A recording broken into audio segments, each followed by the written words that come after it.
this discussion, Rising talks to Ananya Maloo, the founder of the D2C brand Nuutjob, to explore the journey of a female founder exploring a male market, why she turned down an offer from the sharks in Shark Tank India, how she wielded her marketing prowess to take her company to where it is today, why communication with consumers is important, the current state of direct to consumer, and what it takes to deal with self doubt as a female founder, and more. I'm really excited to be doing this with you today.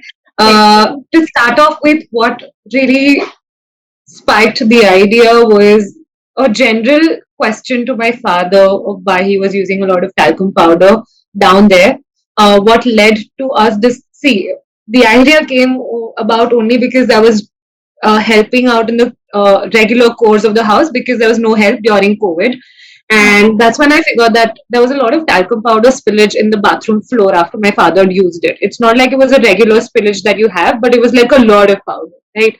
Um, so we let it go a few days, my sister and I. But what kept on happening is that despite us telling them not to make the bathroom so messy, it kept on happening day in and day out, right? So which led to us getting super angry and also slipping in the bathroom quite a few times. So, if my curiosity on the day that I asked my father why he was using a lot of talcum powder was driven by anger.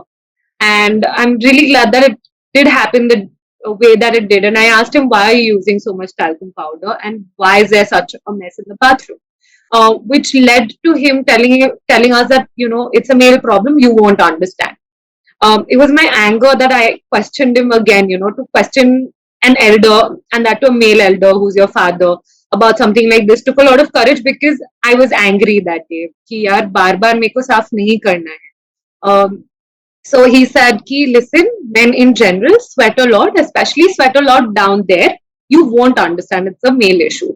So I'm like, but in a very generalized way, if you're angry, wouldn't you ask कि इसका कोई दूसरा alternative क्यों नहीं है, right? So that's exactly what we asked. Like, is there no alternative to talcum powder to keep you dry down there? Are there no products in the market? Like, we as women are flooded with a lot of products. Be it even having an oily face, and if you don't want to use powder, there are these volcanic rollers that you can use. There's so many products in the market just for women, and why are there no products for men with an issue that's so common, which is sweating?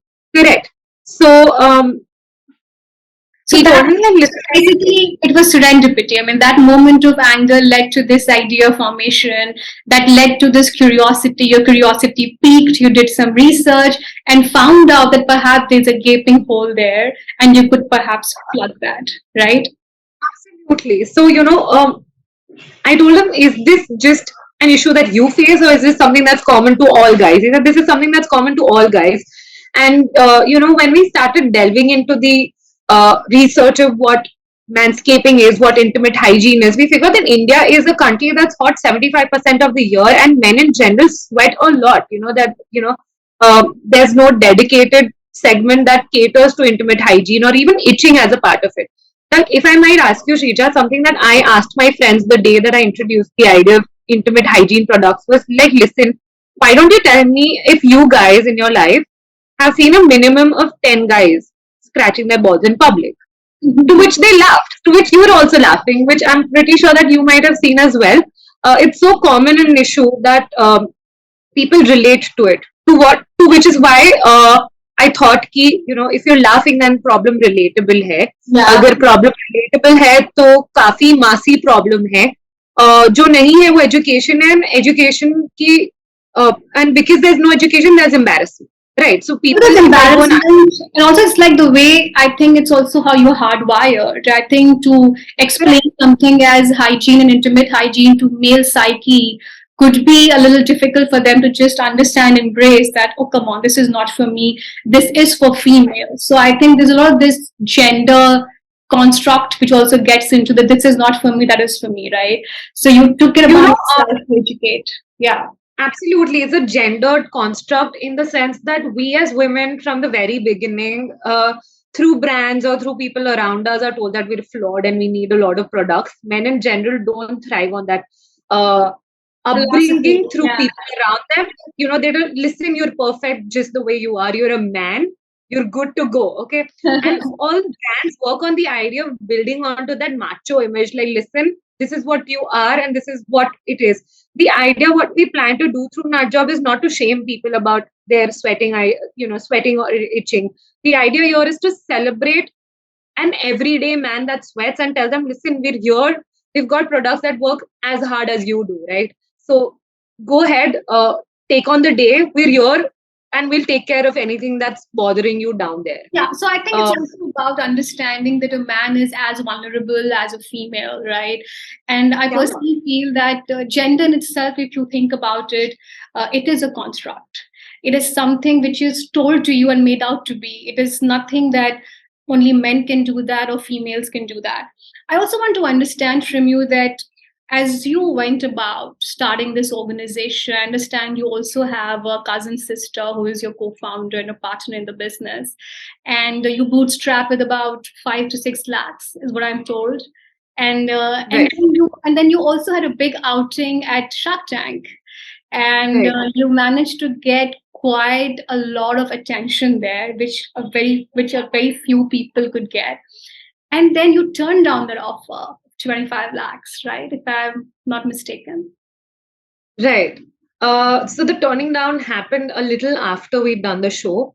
Mhm. But we'd taken the amount on the show. But I think for us, Shark Tank in general came as a segment that validated the entire industry about male intimate hygiene. I think, prior to that, a lot of people would come and tell us, like, listen, this is something that men wouldn't need because they were embarrassed about admitting that this is a product that would generally work for them on an everyday basis. What Shark came Tank in was helped you amplify the brand. Shark Tank helped you big time. get the initial. Yes. Also validated the idea of two women running a company that was for men. A lot of people before the episode went live, there were lots of times ki aapke paas part nahi, how do you know that this is a problem, right? I'm like, listen, it's so evident because every time that I ask people the itching question, they I think the laugh, best right? way to answer that question for your future reference, I would say, is that a lot of men, by the way, operate women. They do. And Gynecological. A lot of so cesarean operations happen. So I think the best way to answer the dumbass questions in your life is to just draw parallel. Just giving a pro tip here on how you're yeah, building out your organization. Because a lot of these, that's what I was telling you, is a lot of this is construct on basically this macho man image, the godfather image, that men are about killing other men, getting women to beds. It's all what men can do. And they're socialized into thinking like that.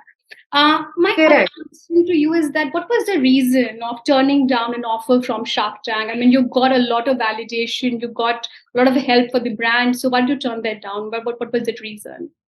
It's something that maybe we were a little too naive when we went on to Shark Tank. We were very young as entrepreneurs as well, only 3 months into the journey of it. It's a very good What admission. I must tell you, it's a very good admission coming from you as an entrepreneur that you are saying this. Yes.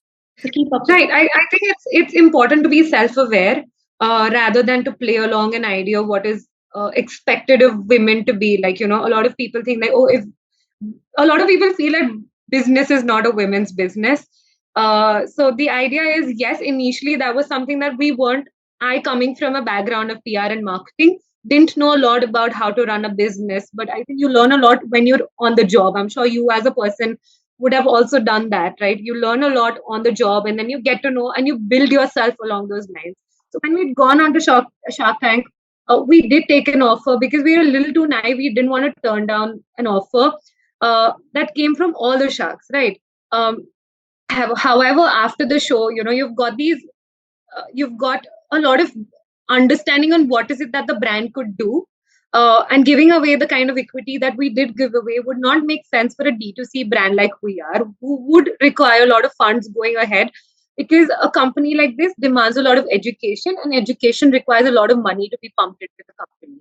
So, Mhm. had we gone ahead with a nominal amount of what is 25 lakhs for an equity that is 20%, I Mhm. don't think we, as a brand and as owners of the company, would have it on to us to have a major onus and major stake in the company going forward. If we went for bigger rounds, then we would have to obviously dilute a lot more. So having gone for an equity round that was 20%, so initially in our journey wouldn't have made sense for us as a D2C company, which would require a lot of funds going forward.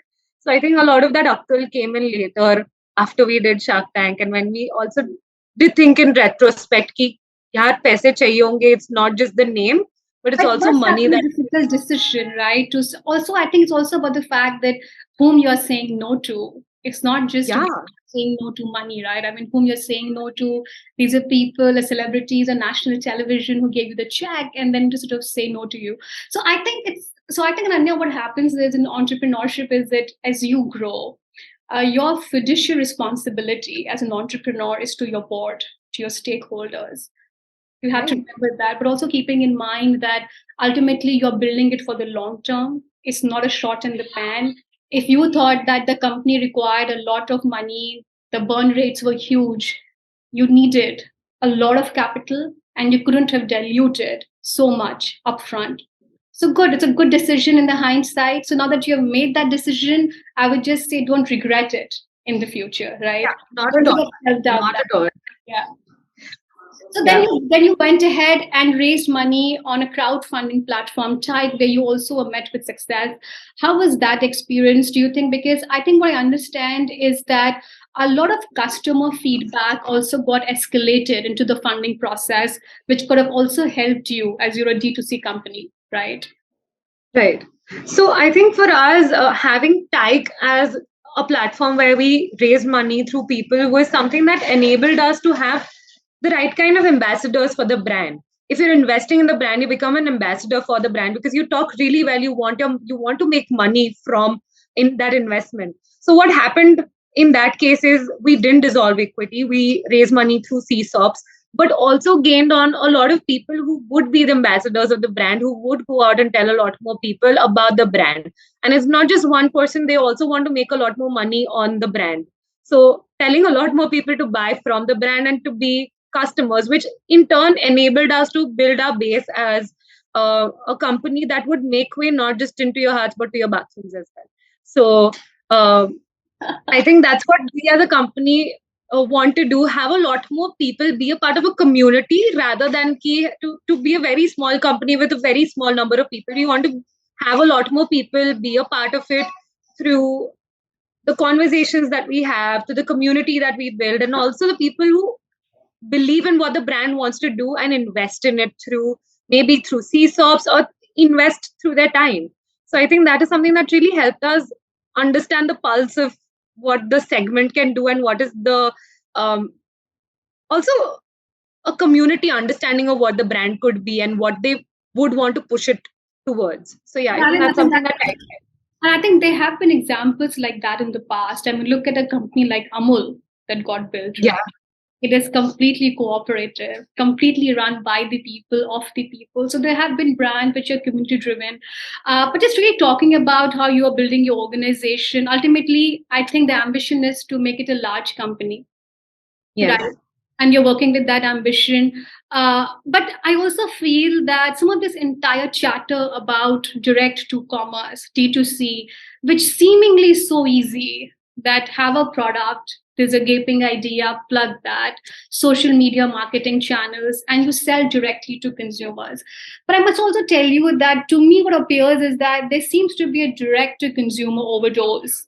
Just generally talking about the industry, not talking about your space. Maybe your space is something which is not so penetrated. So how are you thinking and taking steps in those directions that you are not just one off, not just remembered as one of those, right? Got it. I absolutely understand your point and where you're coming from. The D2C space right now is super cluttered. Also, if you're looking at more digital marketing, we as consumers are, uh, I don't know, you see a lot of ads on your Instagram. Every second story that you see is an ad, right? So there's a lot of money that's been spent on you being a customer. The customer acquisition has grown uh, to a really big amount. I mean, you're spending a lot to acquire that one customer. So you're battling with a lot of brands to get somebody's attention. So you might as well be a brand that is truly attention worthy. how we plan to do it is by personalizing personal hygiene. I build a lot of what Nuutjob is through communication that we have with our customers to build a safety net for them to come and talk to us about whatever they want to, and be the kind of brand that listens to you rather than hoards you with information and hoards you with content.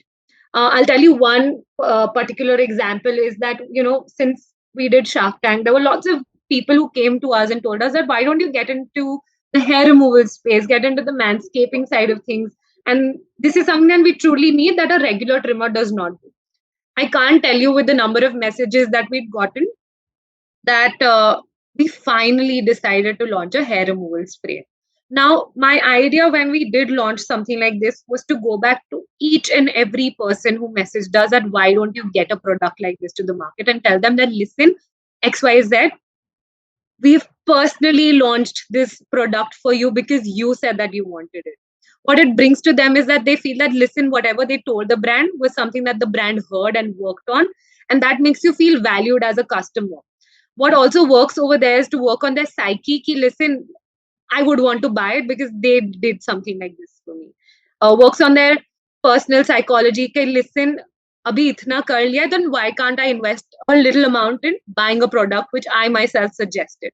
So I think that's what we did. And the day that I did that, I think I wrote about uh, 300 people who'd written to us, and we got orders the very first day that I'd done this of about 150 people, which is amazing that they felt to be a part, they felt that they were a part of a community, right?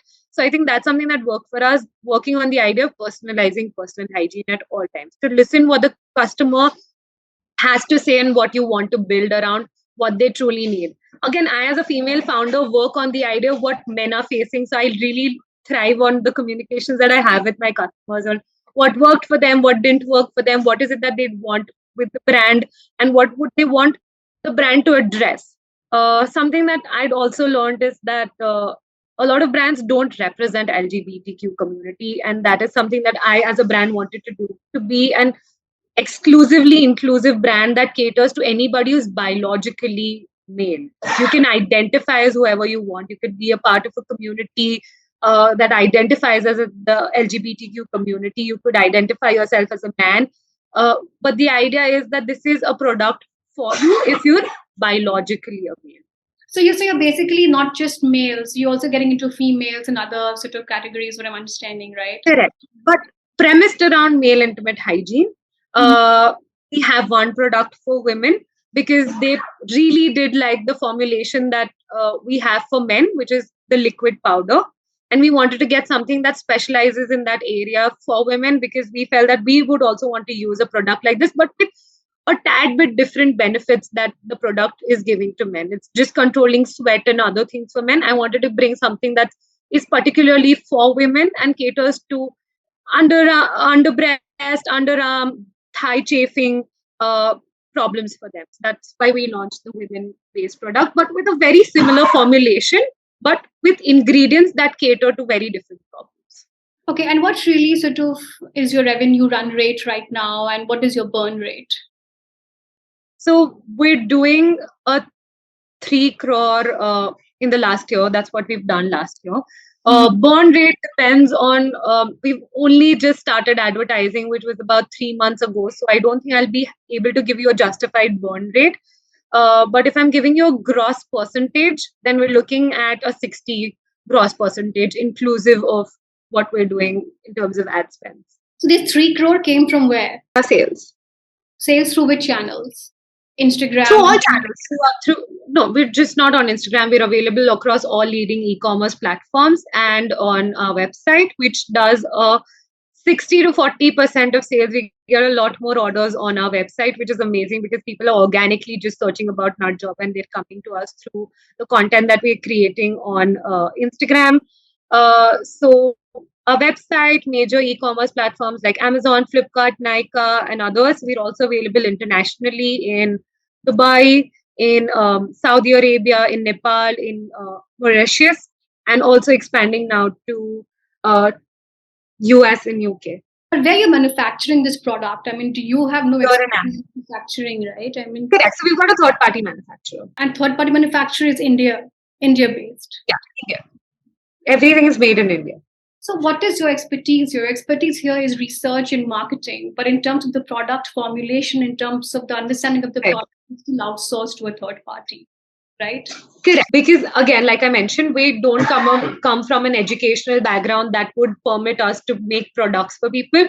The idea is to ideate on what people need and work with our manufacturer if that is something that could be made. Work around a strenuous R&D process of about 5 months to bring a product to the market. Obviously, get it all licensed, get the FDA license, get everything verified, and then only launch a product like this in the market. There are lots of third. I mean, if you look at all leading uh, players in the industry, they all have third party manufacturers. The idea is that they've gotten them made specifically for them and they've got their NDAs in. Yeah, I know it's very very marketing driven. It's basically about it's essentially content to commerce is what we're talking about here, right? What is your customer acquisition cost like, if I were to ask you? Currently, of what the MRP is, I'd say my customer acquisition cost is at 10% of it. Oh, so you're making profit of about Yes, upwards of about 60% per product, correct. leaving aside the marketing costs, which you mentioned about 30 40. Because yeah, that's not inclusive of it. I'm just talking about customer acquisition, which is marketing. So what really is your expansion plan now? Where do you stand there? And is there a plan for further fundraise? Yes, I think, like I mentioned, there's a lot of money that's needed in a segment like this. Yes, we're looking at funding in about 2 months. It's going to be a proper series raise, and we'd yet to put a valuation to the table, which is when I'll know what is the exact amount that we'll be raising for what kind of equity that we'd be looking to dissolve.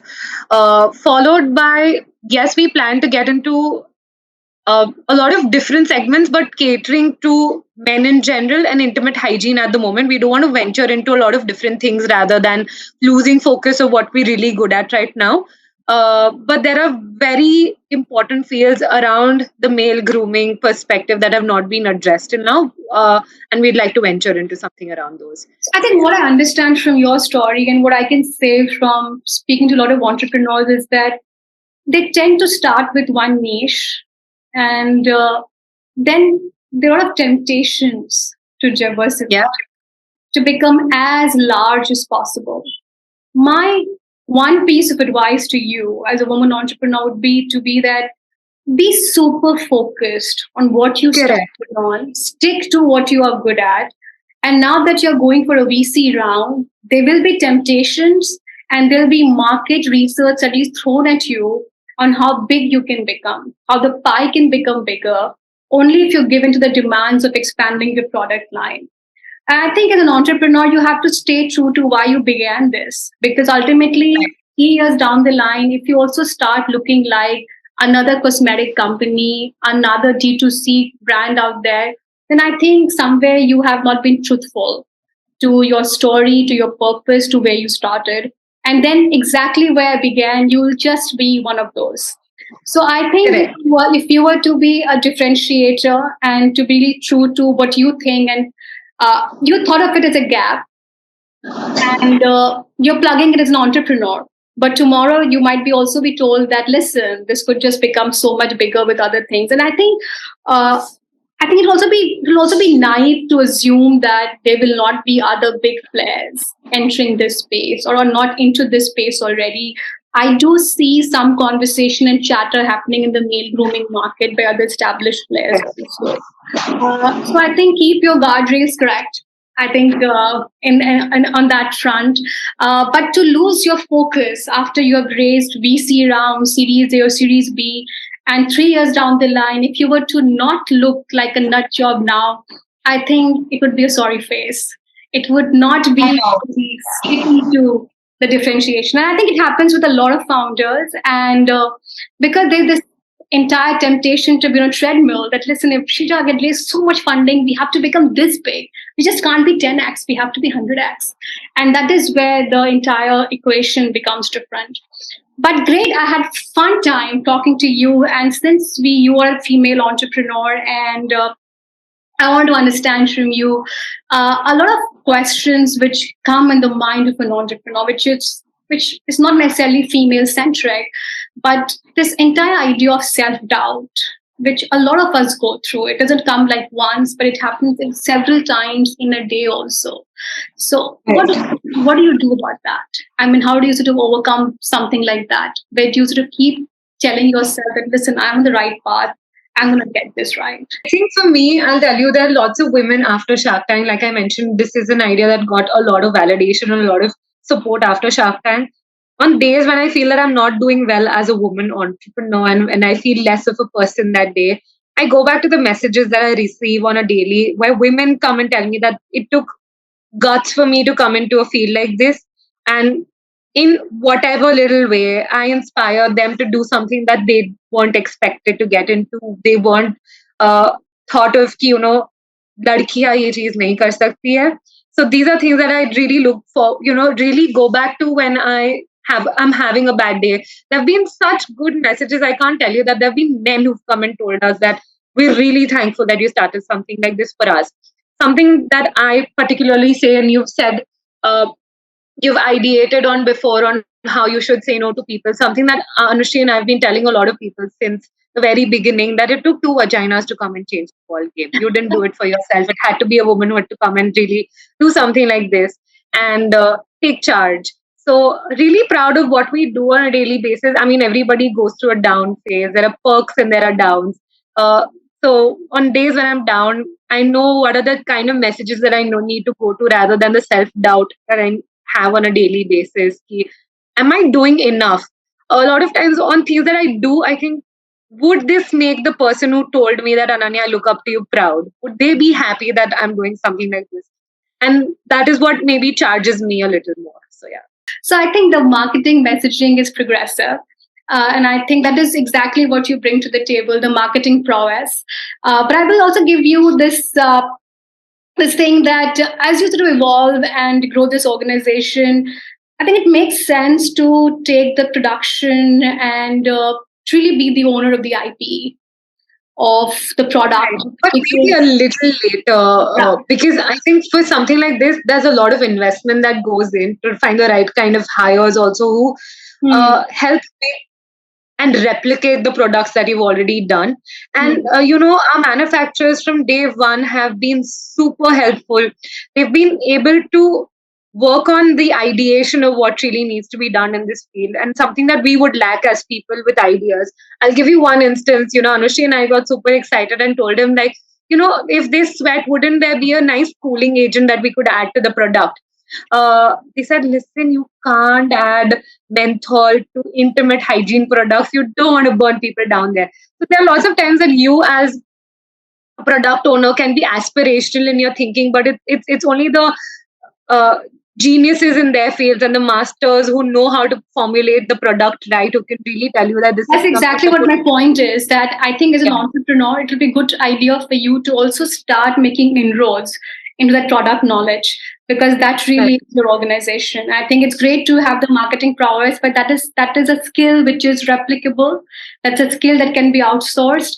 But you are the owner of the product. You should be knowing everything, every minute detail of what goes into it. I had a great time talking to you, and I wish you all the best, Ananya.